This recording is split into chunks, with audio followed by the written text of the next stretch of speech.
Commodity exchange NCDEX में listed commodity की आज वीकली क्लोजिंग रही।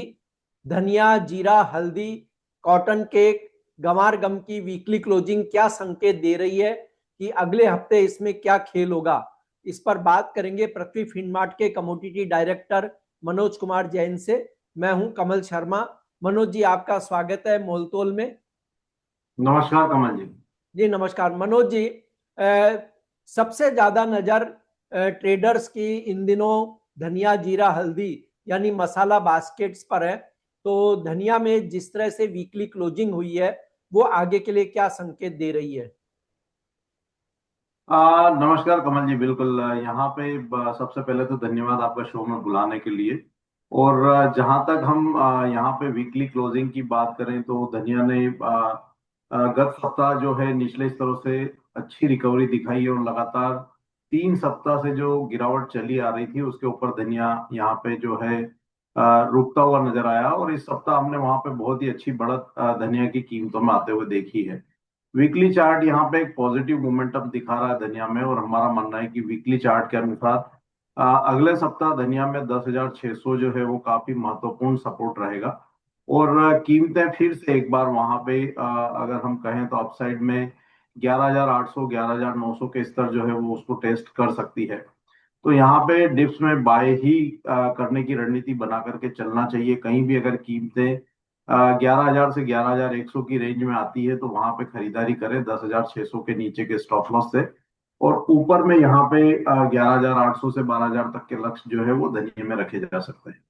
जी, और जीरे से लोगों को बहुत उम्मीद है, लेकिन अभी तक वो उन उम्मीदों पे शायद खरा नहीं उतरा है। तो जीरे की जो वीकली क्लोजिंग आई है उसके बाद आप क्या राय देंगे, क्या करना चाहिए ट्रेडर्स को? जीरे की जो वीकली क्लोजिंग है वो गत सप्ताह जो हमने एक मोमेंटम वहां पे बनता हुआ दिखा था, तो उसको यहाँ पे जो है थोड़ी सी निराशा हाथ लगी। और इस सप्ताह हम देख रहे थे कि यहाँ पे जो कीमतें हैं 22,500 के स्तर के ऊपर सस्टेन होती हुई नजर आएगी। लेकिन जीरा उस लेवल के ऊपर सस्टेन होता हुआ नजर नहीं आया। तो हमारा मानना है कि अगले सप्ताह जीरे की कीमतें मार्च वायदा की अगर बात करें तो जब तक 22,660 के स्तर को पार नहीं करती है, जीरे में वहां पे बाइंग की रणनीति नहीं बनाना चाहिए। डाउन साइड में हमारा मानना है कि जीरा फिर एक बार वहां पे 21,800 से 21,500 की रेंज जो है उसको टेस्ट कर सकता है। तो बाइंग के लिए यहाँ पे थोड़ा वेट करना चाहिए। या तो 22,660 के स्तर के ऊपर ब्रेकआउट होवे तो वहां पे बाई की पोजीशन बनाए, या नीचे में 21,800 से 21,500 की रेंज मिले तो वहां बाइंग करना चाहिए। और जो भी निचले स्तरों पर आप बाइंग कर रहे हैं उसमें जो स्टॉप लॉस है वो 20,950 का रखना चाहिए।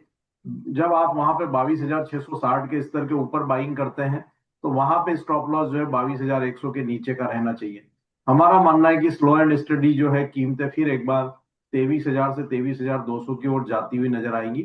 तो या तो 22,660 के ब्रेकआउट पर नजर रखें, या नीचे में जो रेंज हमने सुझाई है उस रेंज के आसपास कीमतें आती है तो वहां पे बाइंग करना चाहिए कमल जी। जी, और मनोज जी, इसी मसाला बास्केट की तीसरी कमोडिटी हल्दी, जिसमें बहुत उथल पुथल हुई और लोगों को बड़ी उम्मीदें हैं और उम्मीदों पे कई बार खरी भी उतरी है। तो हल्दी की जो वीकली क्लोजिंग आई है उसको देखते हुए आप क्या ट्रेडर्स को अपनी राय देंगे? हाँ, हल्दी में भी जो हम देखें तो पिछले सप्ताह वहां पे जो है एक अच्छी बढ़त आती हुई नजर आई थी, लेकिन इस सप्ताह फिर एक बार जो है कीमतें ऊपरी लेवल से फिसलती हुई नजर आई है।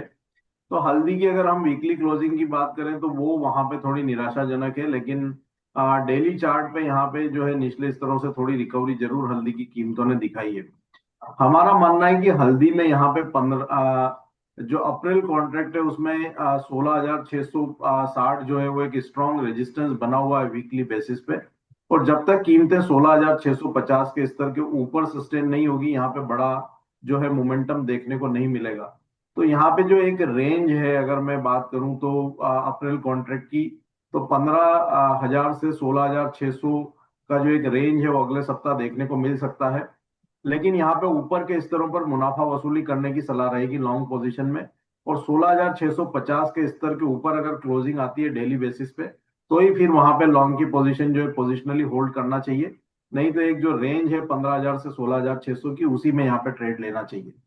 जी, और मनोज जी, गंवार गम ये जो एनसीडीएक्स कमोडिटी की सबसे हॉट कमोडिटी मानी जाती है, एक अच्छी बढ़त के बाद में अब कहीं ना कहीं पेच फंस गया है, इसमें बहुत ज्यादा मूवमेंट नहीं कर पा रही है, और अगर मूवमेंट होता है तो निराशाजनक प्रदर्शन देती है। वीकली क्लोजिंग के बाद आप क्या राय देंगे, क्या करना चाहिए अगले वीक के लिए ट्रेडर्स को?